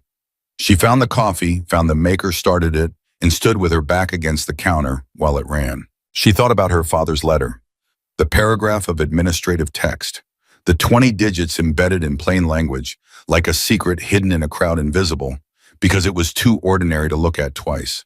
She thought about him writing it, sitting somewhere in Europe, constructing that paragraph word by word, knowing that his daughter would file it and not know what she was holding, trusting her to keep it safe without knowing she was keeping it. She thought about this moment he had made that decision, had looked at his options, and concluded that the safest place for the access code was inside the daily life of the one person he trusted completely. She wondered if he had watched her from a distance, had followed the career of his own daughter through whatever fragments of information were available to a man living in the dark, had known when she made seal, had known when she came home. She poured coffee, carried 2 cups to the work table, set one beside Elijah without comment. He looked at it, then at her. "Thank you." She sat down, wrapped both hands around her own cup, let the warmth of it ground her. "He's going to be different," she said. Elijah looked up. "My father," she said. "7 years. Whatever he's been through, whoever he is now, he's not going to be the man I remember." Elijah was quiet for a moment. "Then no," he said, "he's not." "I know that," she said, not defensively, just acknowledging it, placing it where it needed to go. "I'm not expecting him to be." "What are you expecting?" Elijah asked. She thought about it seriously. "I'm expecting someone who made an impossible choice and has been living with it every day since. Someone who is carrying something enormous and has been carrying it alone." She looked down at her coffee. "I know what that feels like. I've carried things alone." She paused. "I'm expecting someone who needs it to be over." "And if it turns out," Elijah said carefully, "that he made choices along the way that are harder to accept than just faking his death." She looked at him. "What kind of choices?" He held her gaze. 7 years is a long time to stay hidden," he said. "A man who is also building a case, also moving in dangerous circles, also trying to stay alive in an environment where the wrong people are looking for him, he may have had to make compromises that aren't clean." She understood what he was saying. She sat with it. "I'll deal with that when I know what they are," she said. "Not before." Elijah nodded slowly. He respected that. She could see it. The alert from the center screen came without warning, a sharp tone different from the others, and Elijah swiveled toward it immediately. His hands moved across the keyboard in the focused, rapid way of a man who has been waiting for exactly this. Harper was behind him in 4 steps. "The trace finished," he said. She looked at the screen. The text message sent to her personal phone, the one that had used her rank, that had told her this wasn't over, had originated after 3 relay points from a device that had pinged a cell tower in the Naval Base Point Loma area of San Diego, a United States military installation. The 2 of them looked at the screen in silence. "Inside," Harper said. The word came out flat and certain. "Inside," Elijah confirmed. His voice was very quiet. She straightened up. The full picture was assembling itself now, with a clarity that was almost brutal in its simplicity. The bar, the video, Marcus dead, a federal authority redirecting a local investigation, a text from inside a military installation, a general with 30 years of institutional armor who had spent 7 years believing the one piece of evidence that could destroy him was locked in a vault nobody could access. Until now. "They know the code exists," she said. "They may suspect I have it, and they have someone inside the base who is communicating directly with Ironclad." She paused. "Which means when Westbrook contacts me, I have to consider the possibility that someone inside his own command already knows he's moving." "Yes," Elijah said. "He could be walking into a trap." "Yes. Or he could be the trap." "Yes," Elijah said again, "which is why when he contacts you, you control the meeting. You choose the place. You choose the time. You give him nothing until you're satisfied he is exactly what his file suggests he is." She nodded. Then her regular phone vibrated on the table. She looked at Elijah. He looked at her. She picked it up. Not an unknown number this time. A number she recognized, had it stored in her phone under a single letter W because she had added it 3 months ago when it appeared twice in her call log without explanation, and she had run it through a contact at the Veterans Administration who owed her a favor, and the contact had come back pale around the edges and said only that number is military counterintelligence, and I'd be very careful. She had stored it and waited. She answered. "Lieutenant Dalton." The voice was male-measured, carrying the particular quality of someone who has been awake as long as she has and is containing it with the same discipline. "My name is Commander James Westbrook. I was in your father's unit in Kabul. I need to meet with you today. And I need you to understand that what I'm about to tell you," a brief pause, "it cannot wait." Harper looked at Elijah across the table. He was watching her face, reading it, already calculating. She thought about 4 soldiers whose names she had just learned for the first time from a file that wasn't supposed to exist. She thought about a vault in Zurich and a letter she had filed and forgotten for 3 years. She thought about her father moving through Europe in the dark, carrying a weight that had broken the life of everyone near him, waiting for a moment that might never come. Where, she said. Somewhere public, Westbrook said. Somewhere you choose. A pause. I want you to feel safe, Lieutenant. I understand why you wouldn't automatically trust me. I want to earn that. She looked at Madison, sleeping in the chair, at the gray morning coming through the windows, at Elijah, who gave a single small nod. I'll send you a location in 1 hour, she said. Come alone. And Commander, yes. I'll know if you don't. She ended the call. The room was quiet. The coffee in her cup had gone slightly cool. Outside, the sky was fully light now, the flat, clean light of a San Diego morning that didn't know or care what had happened in the dark. Harper Dalton set the phone down on the table. She pressed both hands flat against the surface, breathed once slowly all the way to the bottom. Somewhere in this city, a man who had sent a text from inside a military installation was watching to see what she would do next. Somewhere in Europe, a man who was supposed to be dead had been waiting 7 years for someone to finally open the door. And somewhere in a vault in Zurich, a ledger sat in the dark with 30 years of corruption recorded in careful encrypted detail. The door was opening now. Whether that was salvation or a trap, she would know soon enough. The meeting location Harper chose was Waterfront Park. Open ground, multiple exit routes. Enough civilian foot traffic on a Saturday morning to make anything dramatic immediately visible, and enough open space that a tail would have nowhere to hide. She sent Westbrook the coordinates at exactly 7:15 and told him to arrive at 8:30. That gave her 75 minutes to prepare. Elijah drove. Harper sat in the passenger seat with the clean phone in her hand and watched the city wake up around them. Madison had stayed behind at the property, had argued briefly, and then accepted the argument Harper gave her, which was the true one, that the safest place for her right now was somewhere off-grid, with someone who knew how to keep it that way, and that Harper needed to be able to focus completely on what was coming without dividing her attention. Madison had grabbed her arm before she walked out the door. Come back, Madison said. Not a request, not quite a plea, something in between. I always come back, Harper said. She believed it when she said it. She needed to believe it when she said it. The drive took 22 minutes. Elijah parked 4 blocks away, and they walked separately. Harper arriving first, moving through the park with the unhurried pace of someone out for a morning walk, reading the space, mapping the people in it.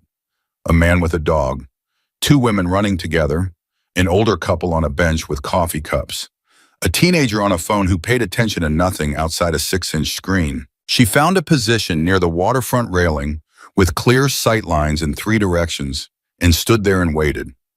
Westbrook arrived 7 minutes early. She recognized him from the file photograph, mid-50s compact build, the kind of posture that doesn't fully leave a person even when they're trying to look casual.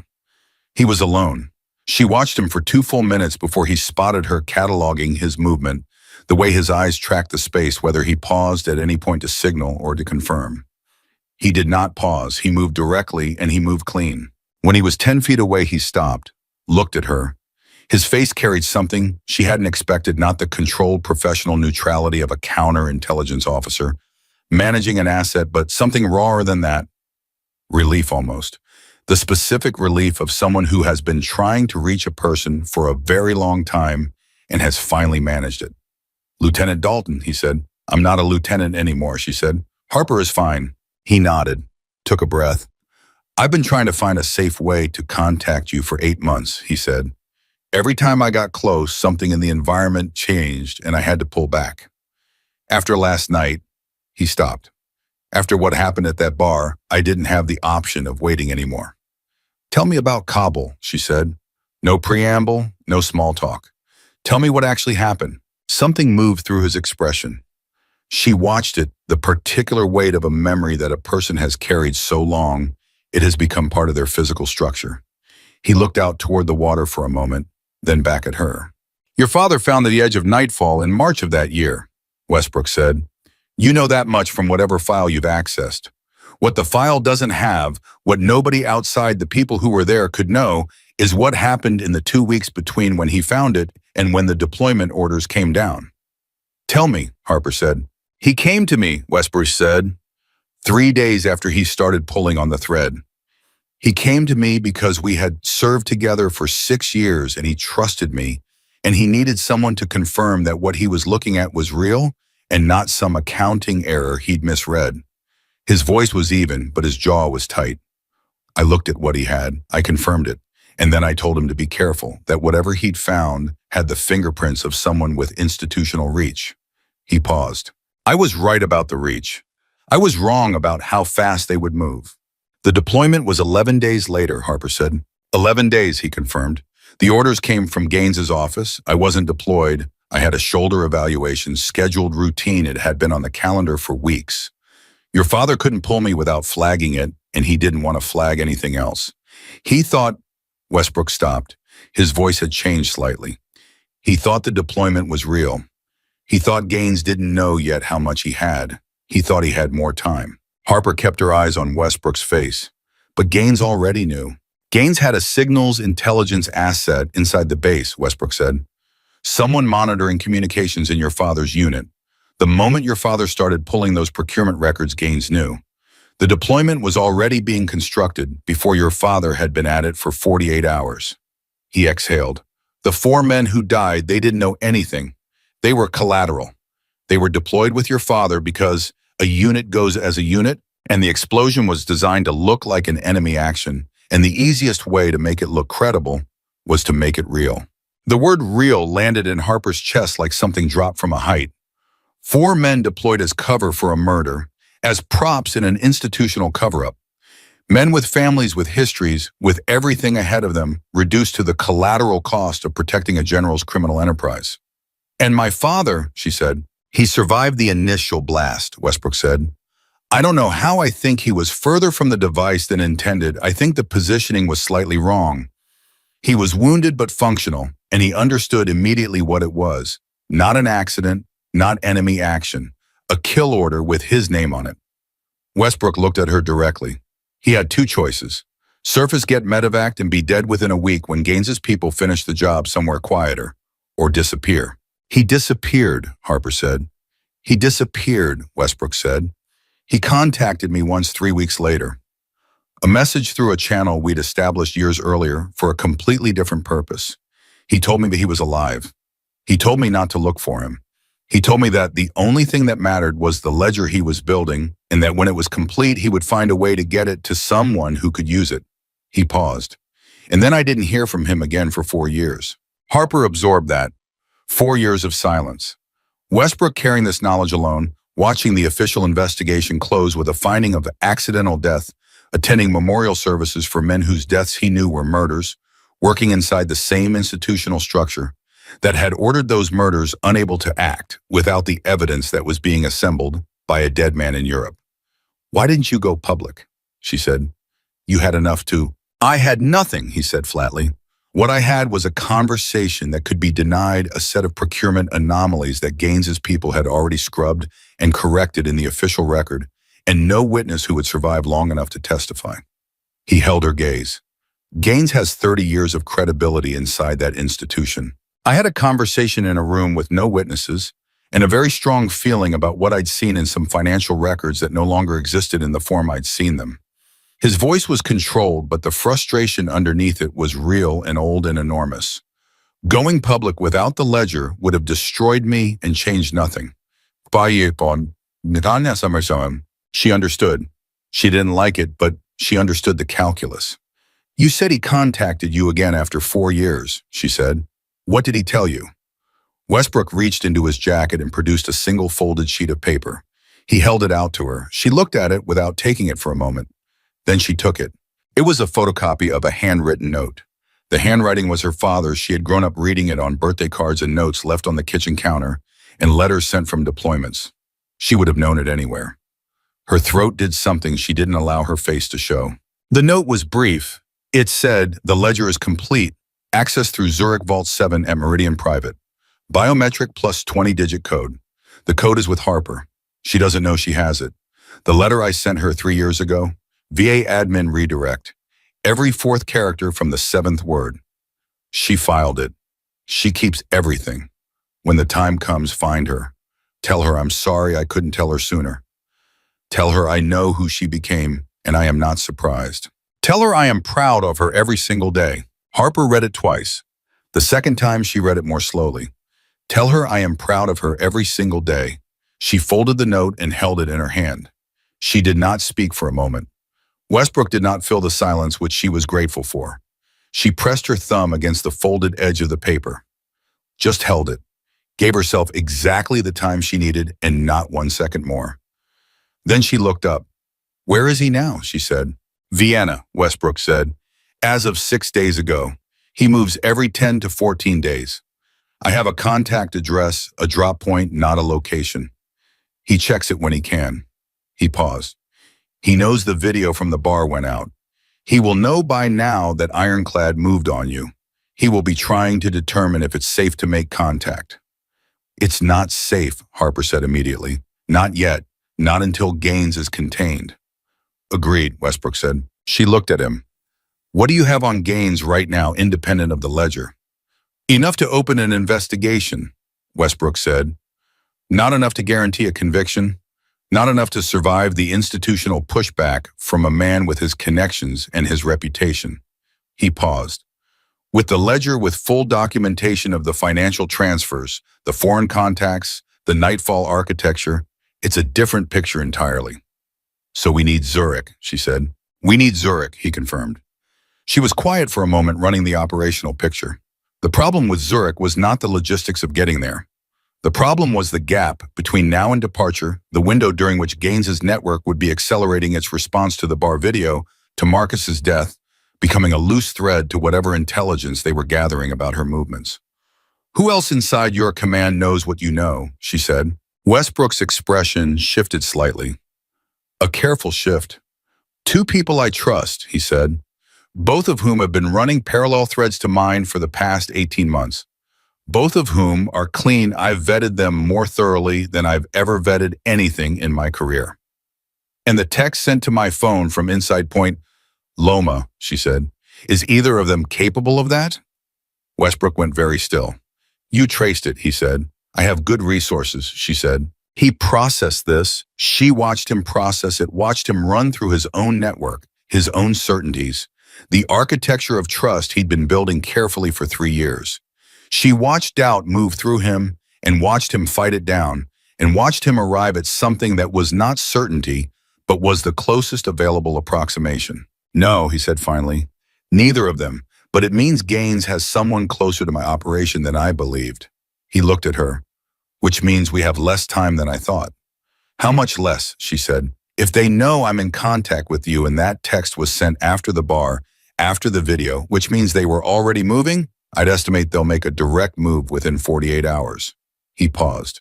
Possibly less. 48 hours to Zurich, in and out before Gaines's network could position itself to intercept.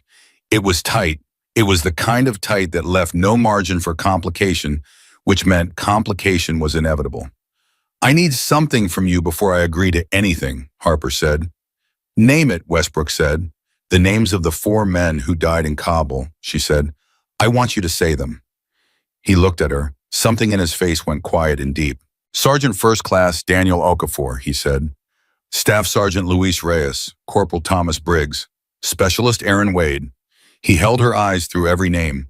I say them every morning, have for 7 years. She held his gaze for a long moment, long enough to read what was underneath it. Not performance, not the calculated empathy of a man managing an asset, but something genuine and worn and enormous. The specific grief of a man who has been living alongside 4 deaths he couldn't prevent and couldn't acknowledge and couldn't avenge. She believed him. She didn't make that judgment lightly. She made it with the full weight of 11 years of reading people in the field of understanding the difference between a man who was telling a story and a man who was telling the truth. Westbrook was telling the truth. She was sure enough. Okay, she said, here's how this goes. She told him the plan in 6 minutes. Clean, sequential, no room for misinterpretation. He listened without interrupting, a quality she respected more than she said. Elijah would coordinate the Zurich logistics, clean passports, untraceable travel. Harper and Westbrook would travel separately, arrive separately, access the vault together because the biometric verification was keyed to Westbrook all as the authorized second party that was in her father's note, a detail she had not shared yet, that he had registered Westbrook's biometric data remotely through a contact at the vault facility 3 years ago. A contingency in case Harper needed an escort she could trust. Her father had planned for this, had planned for all of it, had sat in the dark in Europe and thought through every scenario and built redundancies and backups and contingencies with the methodical care of a man who understood that if he got any part of it wrong, people would die. It occurred to her not for the first time that she and her father were very similar. She wasn't sure yet how she felt about that. There was pride in it and there was pain in it, and those two things were going to take a long time to separate. "There's something else," Westbrook said when she had finished laying out the plan. She looked at him.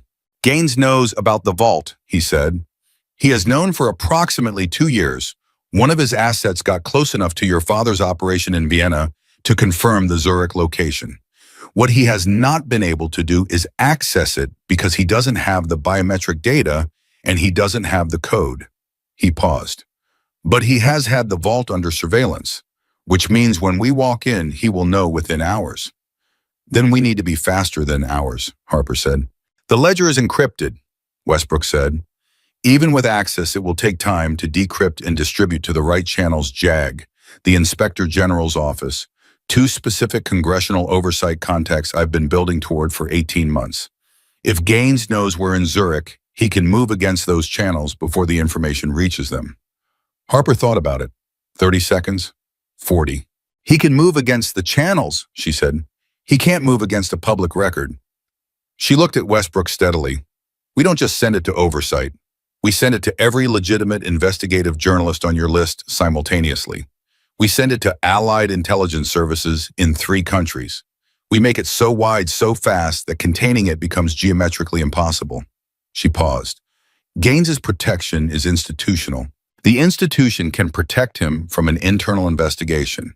It cannot protect him from 30 simultaneous external fires." Westbrook was quiet for a moment. Then, "Your father would have thought of that," he said. "I know," she said. Her phone vibrated, the clean phone. "Elijah." She read the message. 3 words, movement on target. Her eyes came up. "We need to move," she said to Westbrook. "Now." He didn't ask for clarification. He stood immediately. That reflex, the immediate physical response to operational urgency, without wasting time on questions, told her more about who he was than anything he'd said in the previous 40 minutes. They walked fast, separate directions, converging on the route Elijah had designated. She reached the car first. Westbrook arrived 90 seconds later. Elijah was already running. "2 vehicles," Elijah said as Westbrook got in. "Been sitting on parallel streets since before we arrived. They moved when you stood up." He pulled out without stopping at the corner. "They had eyes on the meeting." "Which means they knew about the contact point," Westbrook said. His voice was controlled, but his jaw was working. "Someone in my unit." "Someone close," Elijah confirmed. The positioning was too precise for anything else. Westbrook said nothing for a moment. Harper watched him process the betrayal, the specific nauseating process of understanding that someone you worked beside someone inside the circle you trusted had been feeding information to the network you were trying to dismantle. "Can you identify them?" Harper said to Elijah. "Working on it," Elijah said. "But right now, the priority is losing these 2 vehicles before they can establish a fixed position on where we're going." He lost them in 23 minutes. Harper didn't ask how. Elijah Cross had spent 14 years inside the apparatus that trained people to follow other people, which meant he knew precisely how that apparatus could be beaten. She watched the city move past the windows and held her breathing steady and let him work. When they were clear, the car went quiet. Westbrook was looking at his hands. "I've been doing this for 3 years," he said. 3 years trying to get to a point where the evidence was strong enough, the channel was secure enough, the moment was right. He looked up at Harper. "And it took a bar fight to make it happen." "My father didn't put the code with a counterintelligence officer," Harper said. "He put it with me." She held his gaze. Maybe he knew the moment was always going to look like this. Westbrook looked at her for a long time. "Maybe," he said. They reached Elijah's property at 9:40 in the morning. Harper went straight to Madison, who was awake and upright in the chair with both hands wrapped around a coffee cup, and the expression of someone who has spent the past 2 hours sitting very still and thinking very hard. "It's moving, I think," Harper told her. "We're going to Zurich." Madison looked at her. "When slow?" "Tonight," Harper said. "You're not coming. You're staying here with Elijah until it's over." Madison opened her mouth. "Maddie," Harper said, "please." Madison closed her mouth, looked at her for a long moment. Then she said, "Bring your father home." The words hit Harper somewhere she hadn't armored. She held them there for a second. Then she nodded. The next 6 hours were logistics. Clean travel documents that Elijah produced through channels Harper didn't fully want to map. Encrypted communication protocols.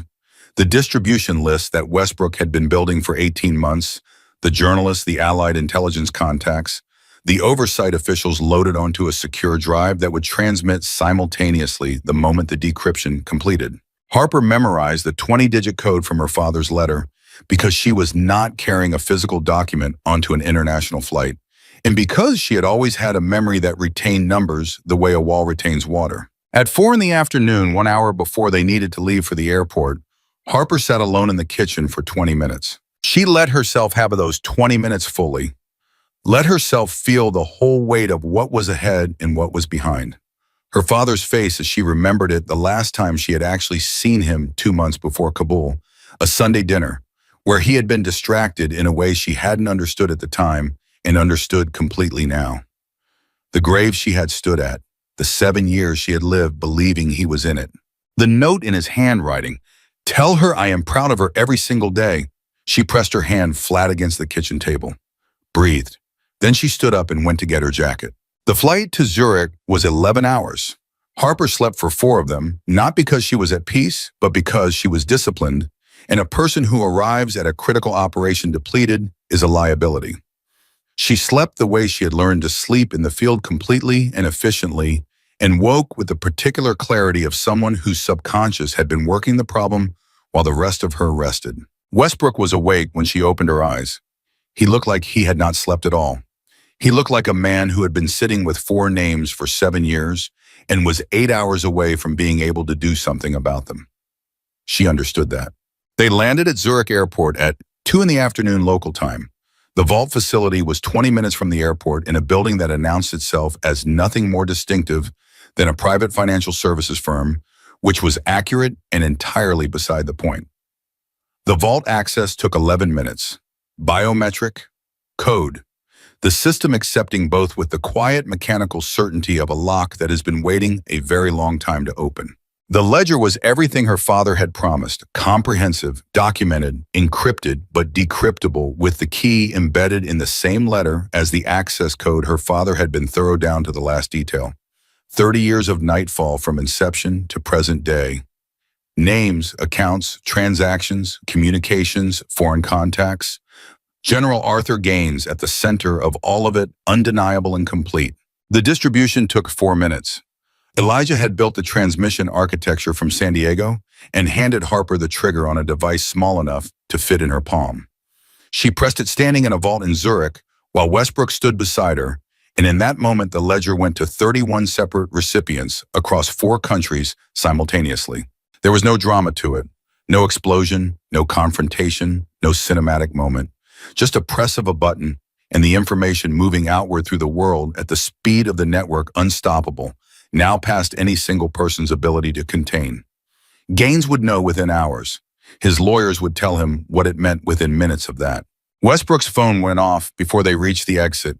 He looked at it. Something in his face went very still. And then something else moved through it. Not victory, not celebration. Something quieter and older than either of those things. "It's reaching them," he said. His voice was barely above a quiet. "The IG's office is already responding." Harper looked at him. "Daniel Okafor," she said. "Luis Reyes, Thomas Briggs, Aaron Wade." He looked at her. His eyes were bright with something that had been waiting 7 years for a place to go. "Yes," he said. They walked out. 3 days later, General Arthur Gaines was placed under formal military investigation pending criminal charges. The announcement came through official channels with the careful institutional language of an organization managing a catastrophic internal failure. But the words underneath the language were clear enough to anyone reading them, a 30-year career, the credibility of a decorated officer, the armor of institutional reputation. None of it had been proof against the truth her father had spent 7 years building. Harper was in San Diego when it happened. She read the announcement on her phone sitting at a table in Murphy's Tavern, not because she needed to be there, not for symbolism, but because Madison had suggested it, and it had seemed in its way like the right place to close the loop. Madison sat across from her, read over her shoulder, said nothing for a moment. Then, "Is it over?" Harper thought about Zurich, about a vault opening after 7 years, about a letter filed in a kitchen drawer that had carried the weight of everything without knowing it, about a man in Vienna who had been watching the world from a distance and waiting for the moment it was safe to come back. She had received a message that morning through the drop point Westbrook had given her. No name, no signature, just 6 words in handwriting she would have known anywhere on earth. "I'll be home by the weekend." Harper set her phone face down on the table, picked up her glass, looked at her best friend across the table in the bar, where it had all begun with the crack of a bottle and the laughter of men who had no idea what they were dealing with. "It's not over," she said, "but the worst of it is behind us." She believed that when she said it. This time she was right.